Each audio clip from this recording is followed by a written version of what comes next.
Di suatu hutan yang tersembunyi, jauh dari keramaian manusia, terdapat sebuah desa kecil yang dihuni oleh para kurcaci. Desa itu bernama Kampung Lumut, karena seluruh rumahnya terbuat dari lumut dan kayu yang melingkar di antara akar-akar pohon raksasa. Di sana hidup seorang kurcaci muda bernama Kiko. Kiko dikenal sebagai kurcaci yang paling penasaran dan pemberani di desanya. Namun, ada satu rahasia besar di hutan itu yang belum pernah ia ketahui. Keberadaan Fairy, seekor makhluk ajaib penjaga hutan. Suatu pagi, Kiko menemukan sebuah peta tua di loteng rumahnya. Peta itu menunjukkan lokasi hutan terlarang, area yang tidak pernah dijelajahi oleh kurcaci manapun. Di tengah hutan itu ada simbol berbentuk pohon bercahaya. Kiko penasaran dan memutuskan untuk menyelidikinya, meskipun para tetua desa selalu memperingatkan bahwa hutan terlarang adalah tempat yang berbahaya.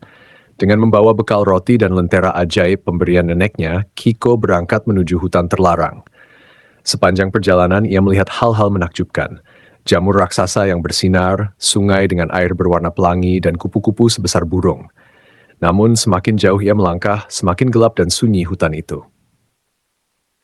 Tiba-tiba, Kiko mendengar suara gemerisik di balik semak-semak. Ia bersiap dengan tongkatnya, tapi yang muncul bukanlah binatang buas, melainkan seekor makhluk ajaib yang belum pernah ia lihat sebelumnya.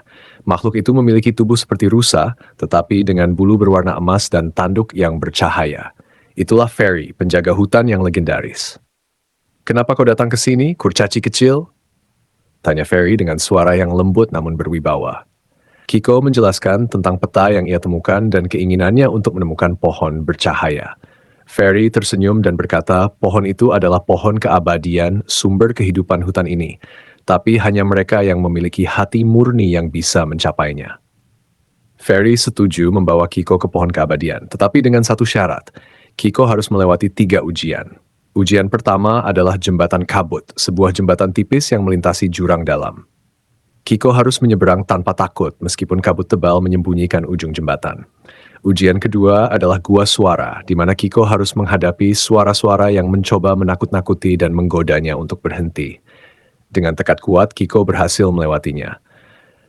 Ujian terakhir adalah Danau Cermin, di mana Kiko harus melihat bayangannya sendiri dan menerima kekurangan serta kelebihannya. Setelah berhasil, Fairy memuji keberanian dan ketulusan Kiko. Mereka tiba di pohon keabadian.